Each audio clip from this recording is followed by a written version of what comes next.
Dans cette dernière partie du chapitre 4, eh bien, nous allons essayer de calculer ce que c'est l'espérance. Alors, de manière générale, hein,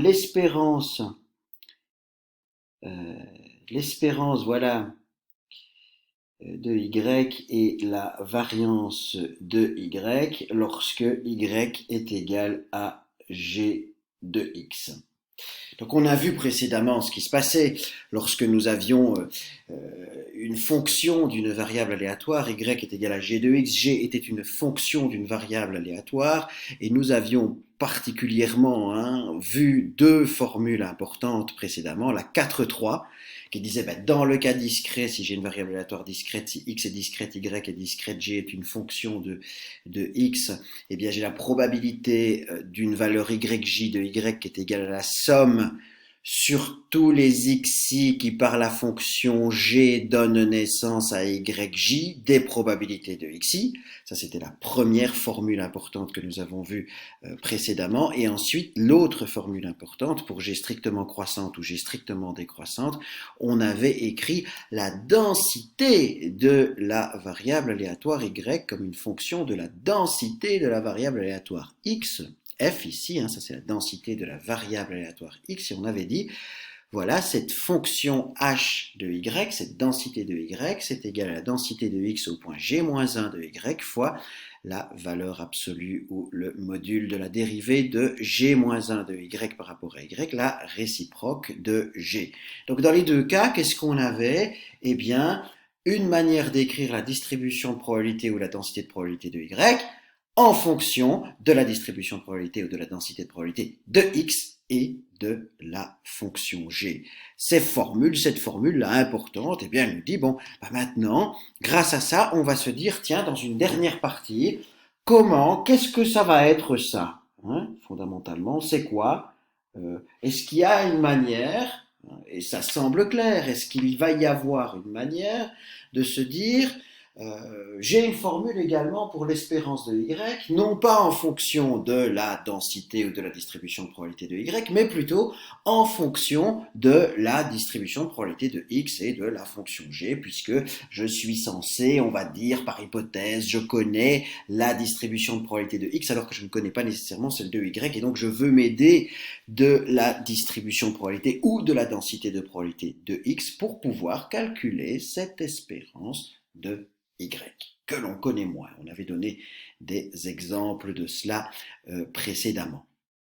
Alors, eh bien, oui, nous connaissons bien sûr les fonctions espérance de y et variance de y. Les voilà réécrites dans le cas discret et dans le cas continu. Bon. Et bien alors maintenant, comment est-ce que je vais pouvoir écrire ça?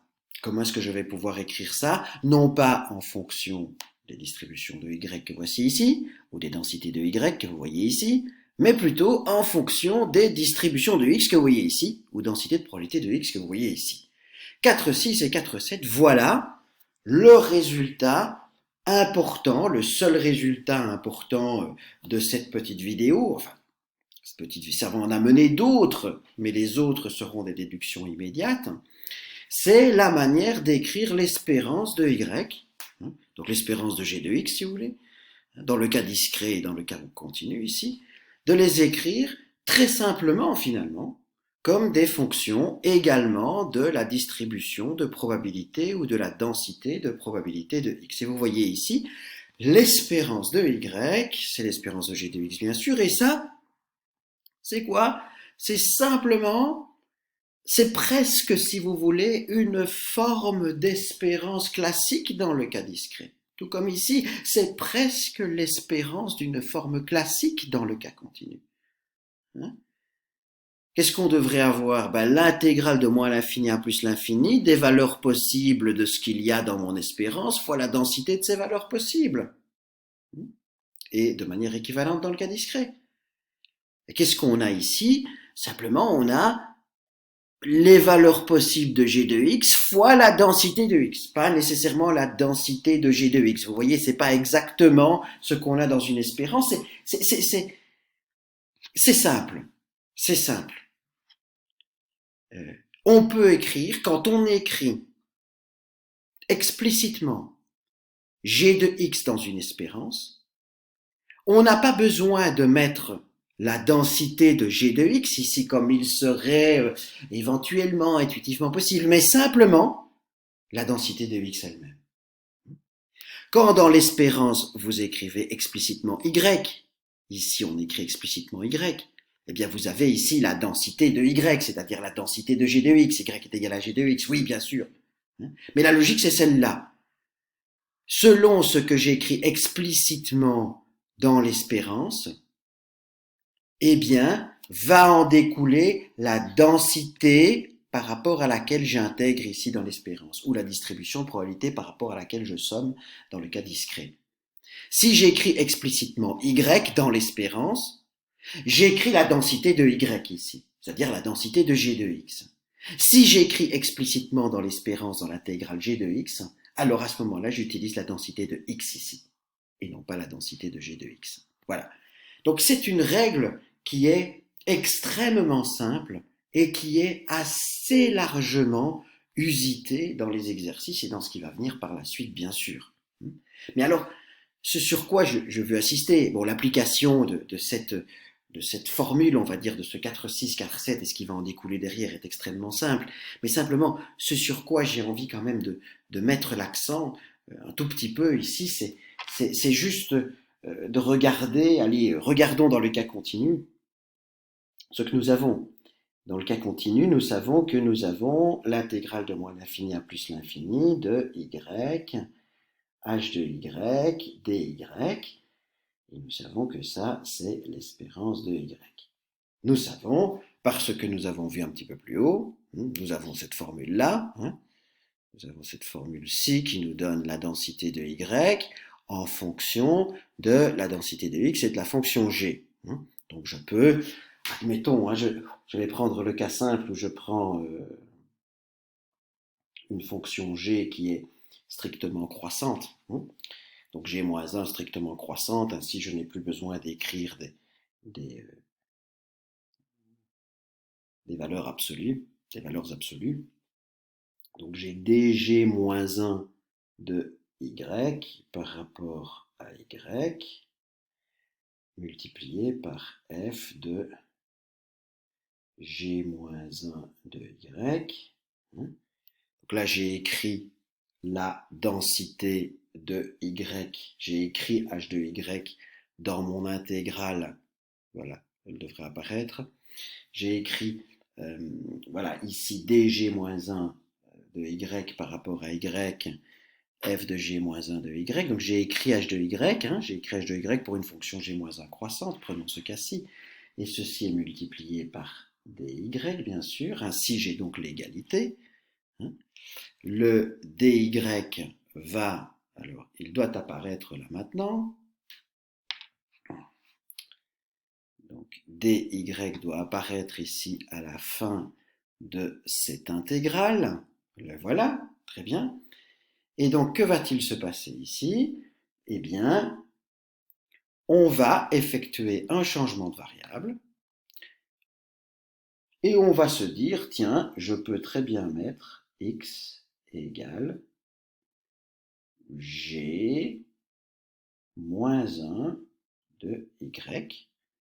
Donc g moins 1 de y, en espérant que la transmission fonctionne et que le g-1 de y s'affiche sur la tablette. Le voilà, il s'affiche, bien après que je l'ai écrit, mais il s'affiche.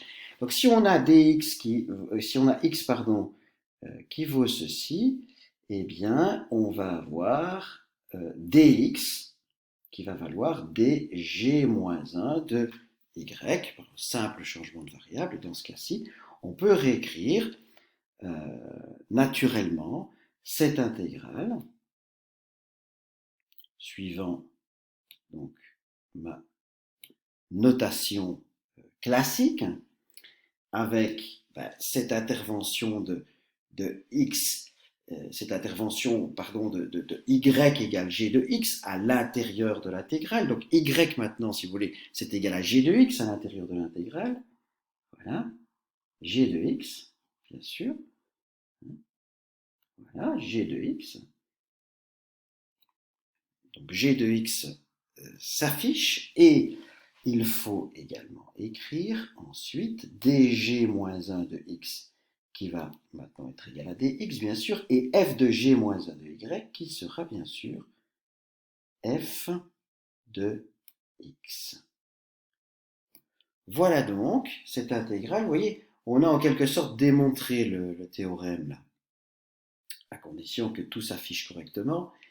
J'attends que le x s'affiche, le dernier petit x, donc l'intégrale espérance de y que nous avons vue.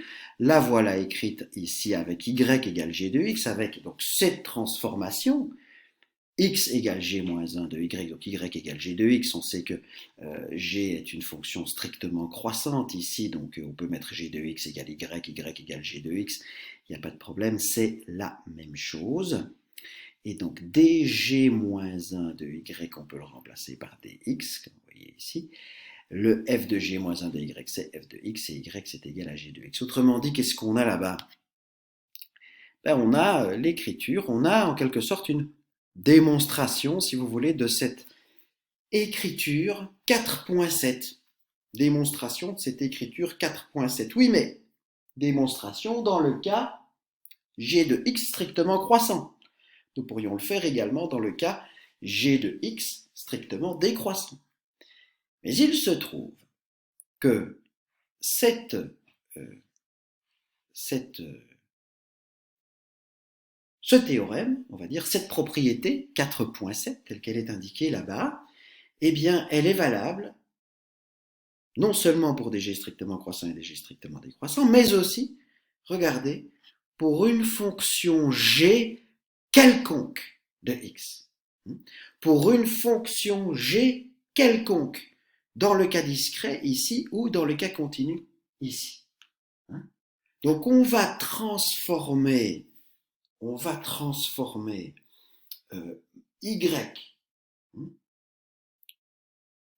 transformer x, une variable aléatoire continue.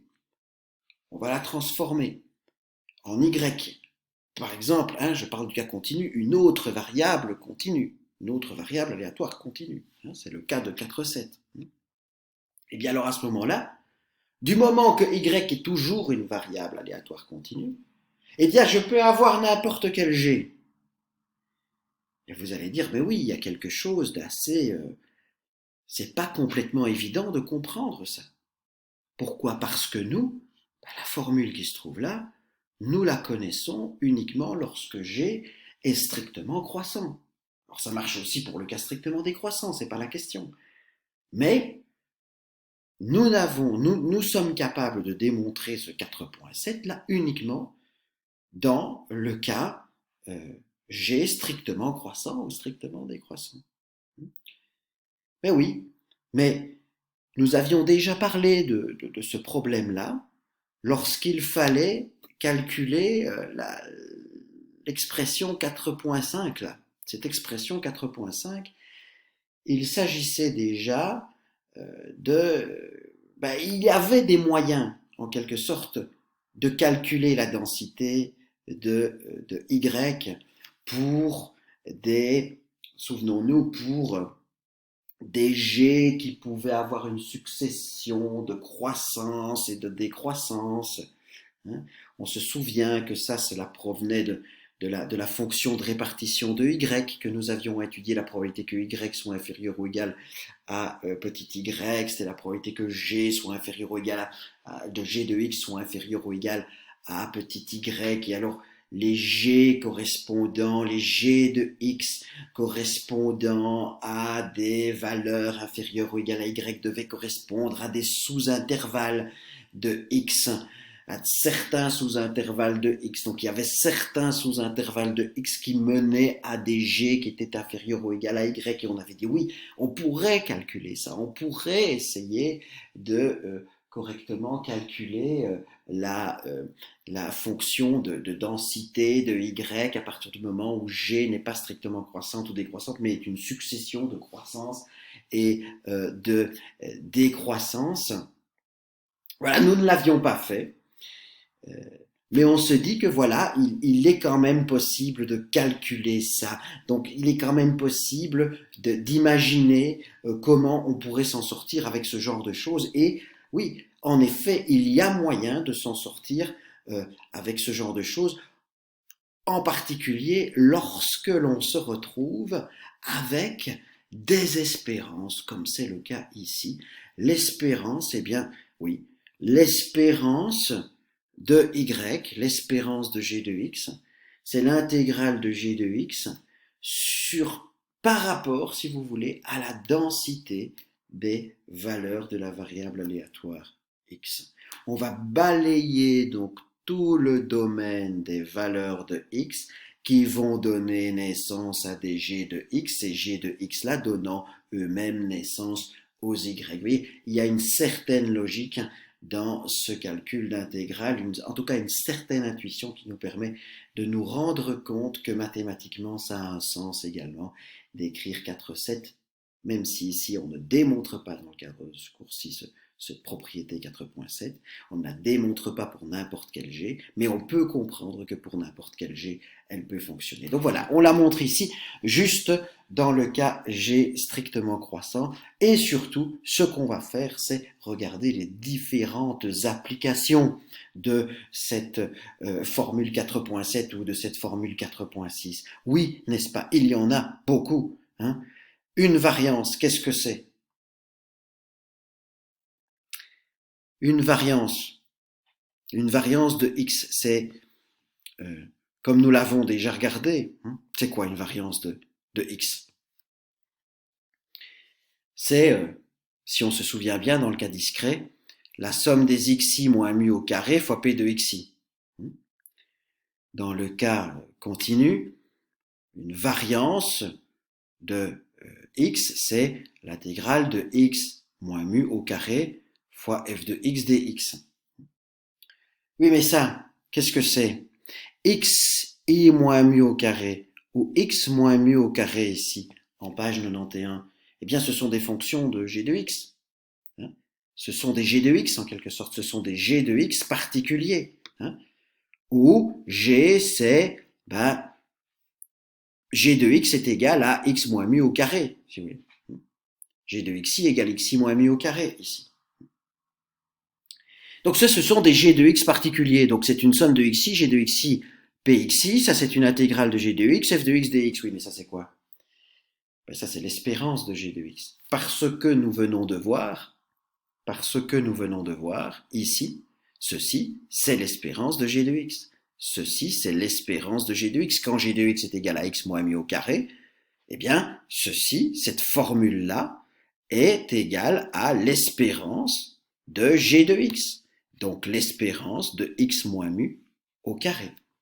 Autrement dit, la variance, nous n'avions pas encore complètement constaté qu'il s'agissait d'une formule en espérance comme cela. On avait indiqué ceci pour la variance. Si on indique ceci ou ceci pour la variance, eh bien, très bien, ça ne pose aucun problème. Ceci, par la formule 4,7, eh bien, c'est un cas particulier, c'est exactement ceci et ceci, c'est exactement l'espérance de x moins mu au carré.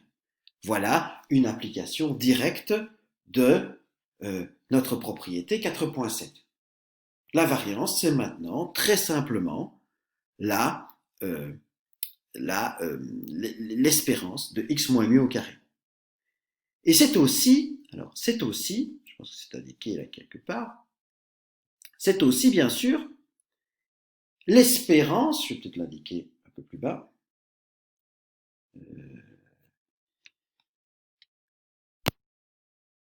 l'espérance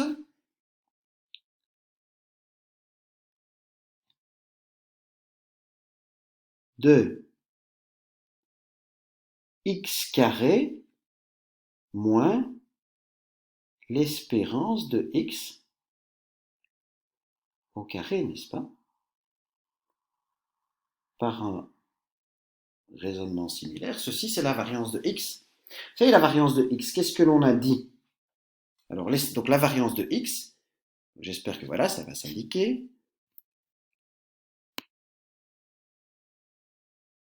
voici cette espérance, voilà. Donc la variance de x, c'est également cela. On n'a pas vu tout à fait ça, hein. Ce qu'on a vu jusqu'à présent, c'est ça. Ce qu'on a vu jusqu'à présent, c'est cette écriture-là. Dans le cas continu, hein. Je pourrais l'indiquer dans le cas discret, cela ne change pas grand-chose. Mais dans le cas continu, donc, on a cette intégrale de moins l'infini à plus l'infini. Je vais enlever ce plus qui est mal écrit. Et je vais réécrire un plus correctement. Voilà.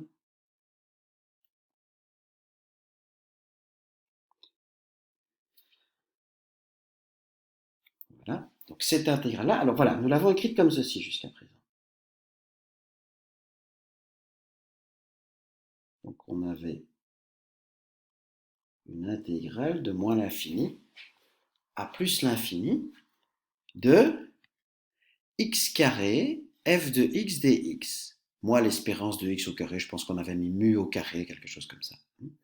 Bon, voilà, c'est l'espérance de x au carré, ça on le savait. Ça, c'est ce qu'on a écrit. Vous savez, on a démontré ça dans une vidéo précédente. Et on a écrit ceci. Et donc ceci, comme on le voit, c'est une intégrale par rapport à une densité de la variable aléatoire x, dx, donc et ici x carré. Bah oui, mais x carré, encore une fois. X carré, je vais le mettre en bleu. Bah, x carré, ici, c'est quoi? Bah, c'est un g de x particulier. C'est g de x égale x carré. Voilà. Donc si cette intégrale-là, c'est une intégrale de g de x fx dx, ben forcément, c'est une espérance de g de x.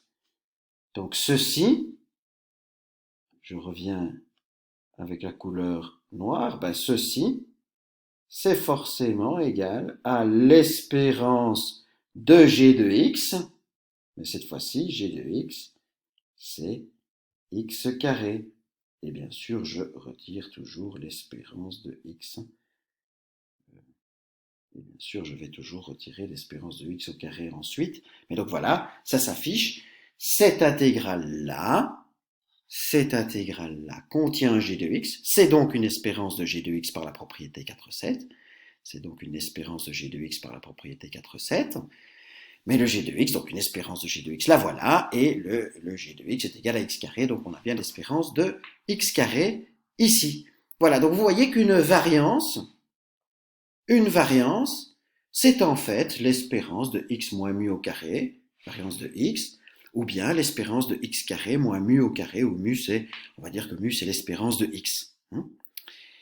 Voilà, et c'est ce qui est indiqué également dans la propriété 4,8. Ici, vous voyez, c'est l'espérance de x moins l'espérance de x au carré. Et puis ensuite, on a également calculé en cette fin de section, là, on a également calculé la variance maintenant de g de x, parce que c'est vrai que nous avions indiqué, on a indiqué au début de cet exposé, nous voulons également, vous voyez ici, nous voulons également calculer la variance de g de x. Donc la variance de g de x, eh bien, est-ce que c'est difficile de calculer la variance de g de x, la variance de y égale g de x maintenant, que nous avons fait tout le chemin que nous avons parcouru jusqu'à présent? Ben non, c'est pas compliqué du tout. C'est pas compliqué du tout, puisque y, c'est une fonction de x, c'est g de x, et que la variance est bien sûr une espérance. Donc c'est l'espérance, nous savons que la variance maintenant c'est l'espérance de y moins espérance de y au carré, ça nous le savons parce que nous venons de le voir avec la variance de x. Donc la variance de y, c'est l'espérance de y moins espérance de y au carré. Et donc ça, c'est l'espérance de g de x moins espérance de g de x au carré. Et qu'est-ce qu'on a maintenant à l'intérieur de cette espérance-là? Eh bien, on a une fonction de x. On a une fonction de x. Donc, Ici, très naturellement, la variance de y va s'écrire comme l'espérance du carré de g de x moins espérance de g de x, de par la propriété que nous venons de voir. Ici, ben, dans cette espérance ici, nous avons bien une fonction de x. Nous avons bien une fonction de x. Et donc cette fonction de x, on peut l'écrire tout à fait naturellement. Et alors on utilise ce qu'on vient d'utiliser pour la variance. On sait pour la variance que nous savons que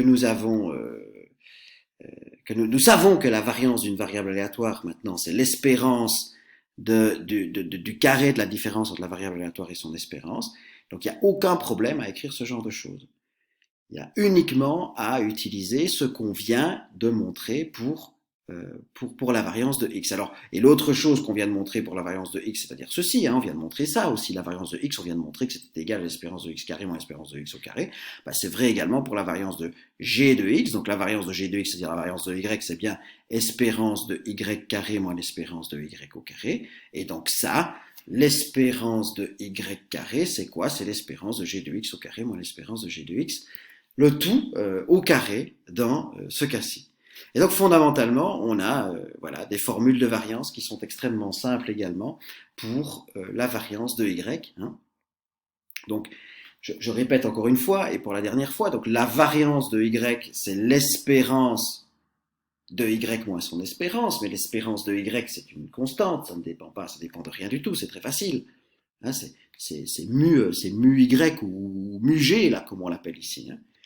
Donc, la variance de y, c'est l'espérance d'une fonction de y. Oui, mais y, c'est une fonction de x. Donc, la variance de y, c'est l'espérance d'une fonction de x, finalement. C'est l'espérance d'une fonction de x. Donc, ça peut s'écrire par la propriété 4,7 comme une intégrale par rapport à la densité de x dx ici, de cette fonction de x. De cette fonction de x. Et quelle est cette fonction de x quand je regarde la variance de y? La variance de y, c'est l'espérance d'une fonction de x. Quelle est cette fonction de x? Eh bien, cette fonction de x, c'est g de x moins la moyenne de x ici, la moyenne de y, pardon, au carré. La moyenne de y, c'est une constante, c'est l'espérance de y, c'est l'espérance de g de x. Et dans le cas discret, c'est la même chose. On va écrire la variance de y. La variance de y, c'est l'espérance d'une fonction de x. Quelle est cette fonction de x, encore une fois? G de xi moins l'espérance de y au carré. Donc on a une somme sur xi avec les probabilités des différentes valeurs de xi ici de cette différence au carré. Voilà. Et puis, donc comme on l'a dit encore un peu plus haut, on a dit la variance de y, c'est également l'espérance de g de x au carré moins l'espérance de g de x le tout au carré. Vous voyez cette différence-là d'espérance, une à la puissance 1 ici et une au carré. Et bien donc ça, comment est-ce qu'on écrit l'espérance de g de x carré? En discret ou en continu? Prenons dans le cas continu l'espérance de g de x carré, encore une fois par la propriété 4,7. Qu'est-ce que nous savons sur l'espérance de g de x carré? C'est l'espérance d'une fonction de x. Donc c'est l'intégrale par rapport aux différentes probabilités des xi. C'est l'intégrale par rapport à la densité de x ou la somme sur les xi par rapport aux différentes probabilités des xi. Donc on a cette intégrale là avec fx ici. Et dans cette intégrale, on retrouve cette fonction de x, c'est-à-dire g de x au carré ici. Ou bien, dans cette somme, on retrouve les g de xi au carré.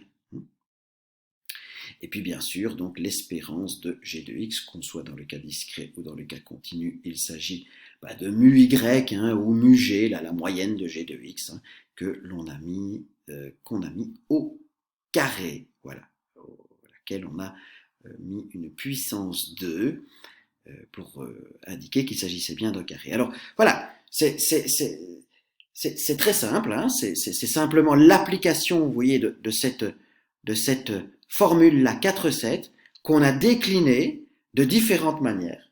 On a décliné ça de différentes manières. On a d'abord décliné ça pour calculer une variance de x, en disant ben, une variance de x, c'est l'espérance d'une fonction de x, donc c'est une intégrale par rapport à fx, ou une somme où il y a des pxi dedans, hein, et il suffit de rajouter entre la somme et les pxi, ou entre l'intégrale et fx, la fonction de x dont on parle. Hein. Et quand on a ça en tête, ben on dit, ok, grâce à cette formule 4,7, ben je peux calculer la variance de x très facilement et dire ben la variance de x finalement ce n'est jamais que cette espérance-ci ou cette différence d'espérance-ci.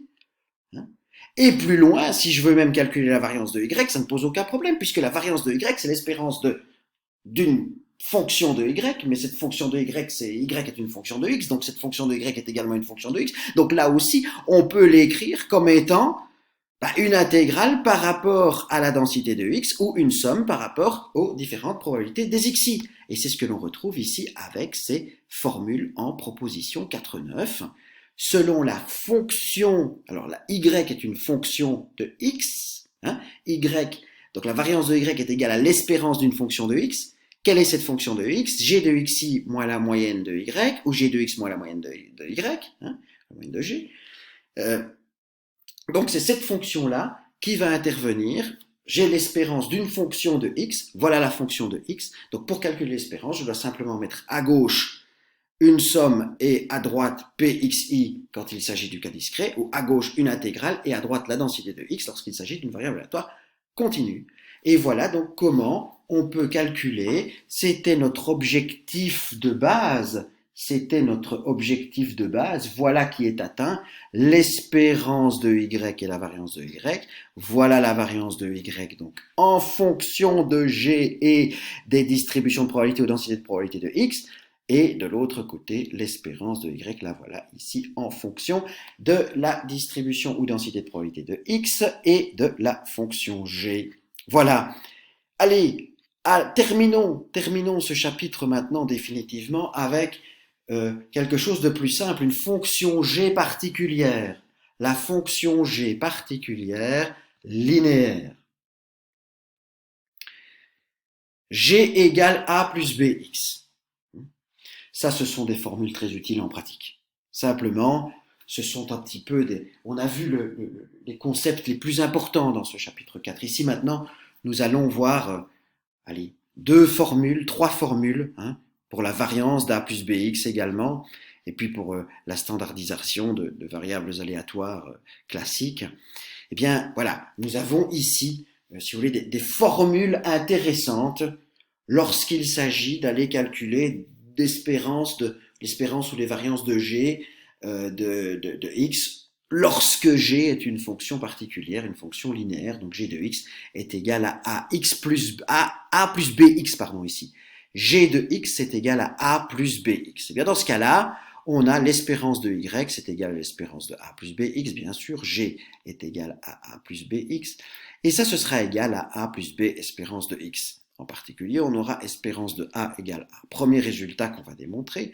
Deuxième résultat que nous allons démontrer très rapidement également, la variance de Y, ce sera égal à B carré fois la variance de X. Et par conséquent, l'écart type de Y, qui est la racine de la variance, on va mettre la racine de B carré fois la variance de X ici pour calculer cette variance, cet écart type de A plus BX, et nous obtiendrons la racine de ceci, c'est-à-dire que oui, la racine de la variance de X, c'est l'écart type de X, et puis la racine de B carré, c'est la valeur absolue de B. Et nous aurons en cas particulier ici la variance d'une constante qui est égale à l'écart type d'une constante et qui est égale à 0. Voilà. Alors rapidement, donc cette démonstration, il n'y a rien de compliqué là-dedans. On peut les lire, chaque étudiant peut lire les démonstrations par lui-même et les comprendre très facilement. Je regarde ici uniquement le cas de variable aléatoire, le cas de x, variable aléatoire continue. J'ai l'espérance de a plus bx, donc qui est l'intégrale de cette fonction g de x fx dx. Mais g de x c'est a plus bx, et donc nous pouvons utiliser les propriétés de base des intégrales que chacun connaît. Nous avons l'intégrale de a fois fx dx. A est une constante, elle sort de l'intégrale. L'intégrale de fx dx, vous savez qu'fx est une densité de probabilité. Par conséquent, son intégrale de moins l'infini à plus l'infini vaut 1. Je regarde ensuite le second terme, bx fx dx. Dans cette intégrale, j'ai une constante b qui peut sortir de l'intégrale, multipliée donc par l'intégrale de x fx dx. L'intégrale de x fx dx, il s'agit de l'espérance de x. Nous avons donc b fois l'espérance de x en second terme du calcul de cette espérance de a plus bx. Espérance de a plus bx est donc égale à a plus b fois espérance de x. Voilà. Nous avons ici, donc, dans le cas d'une fonction linéaire, intéressant à voir, l'espérance de g de x, g de x c'est a plus, g de point si vous voulez, c'est a plus b point. G de x c'est a plus bx, g de point c'est a plus b point. Eh bien, on a l'espérance de g de point, c'est a plus b, espérance de point. Vous voyez? Donc, c'est peut-être un cas particulier où nous avons l'espérance de g de x qui est égale à g fois de l'espérance de x. C'est rare, c'est pas du tout le cas en général, ça. Espérance de g de x égale g de espérance de x, ce qui est vraiment le cas ici, eh bien, c'est pas le cas en général. Vous imaginez si c'était le cas, par exemple, pour la fonction carré. Si c'était le cas pour g de x égale x carré. Ça voudrait dire que espérance de g de x, donc l'espérance de x carré, ce serait égal à g de l'espérance de x, c'est-à-dire que ce serait égal à l'espérance de x au carré. Ça voudrait dire, si cette propriété qui est vraie dans le cas linéaire, si elle était vraie par exemple dans le cas quadratique pour g de x égale x carré, ça voudrait dire qu'espérance de x carré est égale à espérance de x au carré. Ce serait impossible, évidemment. Pourquoi est-ce que ce serait impossible? Eh bien parce que dans ce cas-là, ça voudrait dire que toutes les variances seraient nulles. Les variances de toutes les variables aléatoires seraient nulles. Donc la dispersion des valeurs possibles de toute variable aléatoire serait nulle. C'est pas possible, ce ne serait plus une variable aléatoire. Alors toutes les variables aléatoires seraient dégénérées en un point. Elles auraient une dispersion de 0, elles seraient concentrées tout en un point. Ce n'est pas possible. Voilà. Donc on comprend bien que il faut jamais écrire de manière générale, j'ai envie de dire, espérance de g de x égale g de espérance de x. C'est faux. L'intégrale de g, c'est pas g de l'intégrale. Donc il faut faire attention à ça, mais ça l'est dans le cas où g est une fonction linéaire. Alors, je voulais également, voilà, la batterie est faible, mais nous aurons fini à temps. Je voulais parler également de la variance de y, donc la variance de a plus bx.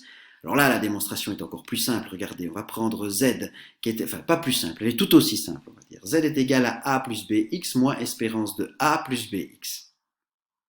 Parce que nous savons que la variance de a plus bx que nous cherchons à calculer, c'est cette variance de a plus bx que nous cherchons à calculer, eh bien, nous savons que la variance de a plus bx, c'est l'espérance de ça, de a plus bx, moins son espérance.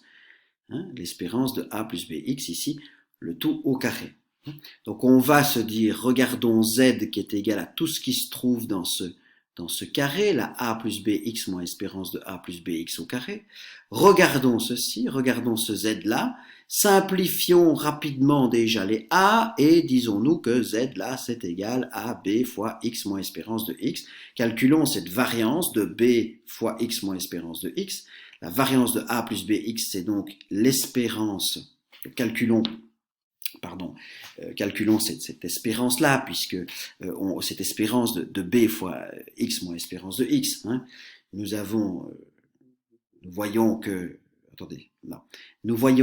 la variance de a plus bx, il s'agit de l'espérance du carré du z qui a été défini ici. Donc, la variance de a plus bx, c'est l'espérance de z au carré. Regardons ce que vaut ce z. Dans ce z, on voit qu'on peut simplifier les a. Ce z est égal à b fois x moins espérance de x. Donc, la variance de a plus bx, il s'agit de l'espérance de b carré fois espérance, pardon, il s'agit de l'espérance de b carré fois x moins espérance de x au carré.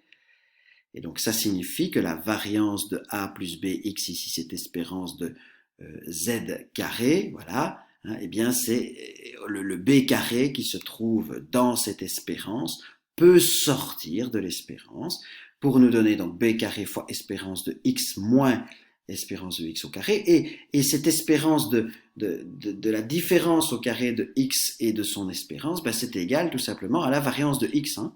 Donc ceci, c'est b carré multiplié par la variance de x, ce qui nous donne le résultat qui était annoncé ici. La variance de y, on ne fait plus attention au a, c'est b carré fois variance de x. On avait dit ici qu'on pouvait ainsi trouver l'écart type de a plus bx en prenant donc la valeur absolue de b en la multipliant par l'écart type de x.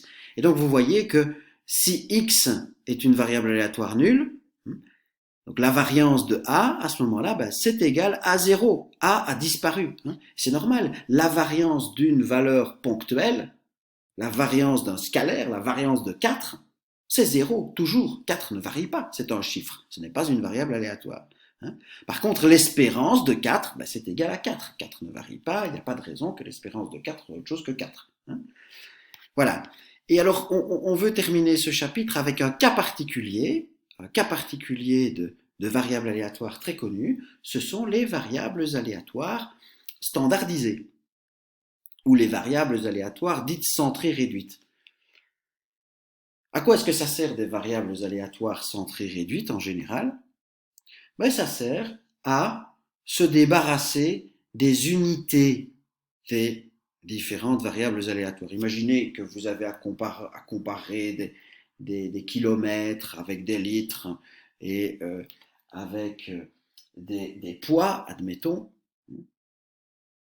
Eh bien, c'est peut-être assez compliqué de pouvoir avoir une bonne idée de comment pouvoir comparer ces variables-là, puisqu'elles ont des unités complètement différentes, en particulier si en plus vous avez des euros. On verra tout ça, enfin en tout cas il y a de très nombreux problèmes en analyse multivariée, entre autres, qui vont faire intervenir différentes unités. Vous devez utiliser, en général vous devez étudier de nombreuses variables ensemble et vous devez essayer de trouver des tendances dans différentes variables. Et on voit qu'il y a des variables qui sont mesurées en euros, d'autres qui sont mesurées en kilomètres, voilà, d'autres qui sont mesurées en intensité de goût. Hein. Vous goûtez quelque chose, il y a une intensité qui est calculée avec je ne sais quelle unité. Par conséquent, c'est assez difficile de s'y retrouver parce que toutes les variables ont des unités différentes et il se trouve que dans les analyses, eh bien, on peut se retrouver dans des cas où vous avez ben oui, quand vous mesurez quelque chose en kilomètres ou en millimètres, vous avez directement des grandeurs complètement différentes pour les variables. Hein. Un kilomètre, c'est 1000 mètres, c'est 100 000 centimètres. Voilà, donc vous avez des chiffres selon que vous changez d'unité qui deviennent totalement différents et qui peuvent complètement biaiser votre analyse. C'est pour ça qu'en général, on utilise, et ça on le verra dans des cours ultérieurs, dans des cours multivariés, eh bien, on utilisera cette technique qui est de dire, je vais standardiser les variables. Je vais standardiser les variables parce que, vous voyez là, standardiser, ça veut dire retirer l'espérance et diviser par l'écart type. Retirer l'espérance et diviser par l'écart type. Alors, si vous avez par exemple x qui est mesuré en kilomètres, l'espérance de x est également mesurée en kilomètres. Mais l'écart type de x, elle est également mesurée en kilomètres. Vous savez, l'écart type de x est également mesuré en kilomètres parce que la variance de x, la variance de x, c'est quoi? C'est l'espérance de x carré moins l'espérance de x au carré. La variance de x, elle est mesurée en kilomètres carrés. Mais donc, l'écart type de x, qui est la racine de la variance, eh bien lui, il est mesuré en kilomètres également. Donc si vous divisez des kilomètres par kilomètre, par des kilomètres, vous avez une quantité qui ne dépend plus des unités. Voilà. Vous auriez pu utiliser des mètres, que vous utilisiez des mètres ou des kilomètres pour x, eh bien vous tombez sur des valeurs standardisées de y qui sont les mêmes. C'est ça l'intérêt de standardiser des variables. Et l'autre intérêt de standardiser des variables, c'est quoi? C'est d'avoir pour ces variables une espérance qui vaut 0 et une variance qui vaut 1. Si vous avez un ensemble de variables aléatoires et qu'elles sont toutes standardisées, ça signifie que toutes leurs espérances sont nulles, elles ont toutes moyenne 0 et elles ont toutes dispersion 1. Elles sont donc comparables en quelque sorte. Elles ont toutes la même moyenne qui est 0 et elles ont toutes une dispersion qui correspond à 1. Alors comment est-ce qu'on peut démontrer ça? Eh bien on le démontre tout simplement parce que la standardisation c'est une fonction g particulière. Une fonction g particulière, nous avons, regardez, une fonction g particulière linéaire d'ailleurs, où on a ax, où y est égal à ax plus b, si vous voulez, et que vous, alors, c'était ax plus b qu'on a pris ici, oui, non, c'est a plus bx, donc on va reprendre a plus bx, donc y, regardez, y, c'était égal à x sur sigma x moins espérance de x sur sigma x. Vous voyez? Donc on va mettre ici plus, et on va mettre ici une parenthèse. Comme ça, ça nous permet de regarder, je vais mettre en bleu, ça nous permet de voir que ça, tout simplement, ici, ceci, hop, il faudra un 1 ici, hein. Vous voyez, un 1 sur sigma x, c'est quoi? C'est le b, qui est ici. C'est un b. Et ceci, il s'agit d'un a. Voilà. Il s'agit d'un a. Et donc ici, j'ai y qui est égal à a plus bx. Et donc maintenant, si je calcule tout simplement l'espérance de y qui vaut a plus bx, qu'est-ce que c'est? Eh bien, c'est a plus b fois l'espérance de x. Et donc, si je regarde l'espérance, j'applique la formule tout simplement, espérance de y égale a plus b fois espérance de x, sur quoi est-ce qu'on tombe? Sur ceci, 1 sur sigma, espérance de x moins espérance de x qui va faire 0. Et si je calcule la variance de y, donc la variance de a plus bx, donc b carré fois la variance de x, b carré, donc c'est 1 sur sigma carré x, donc 1 sur variance x fois la variance x, ça fait variance x sur variance x, ça nous fait 1. Voilà. Voilà donc cette illustration, j'ai envie de dire, pour terminer cette partie sur l'espérance et la variance d'une fonction g de x.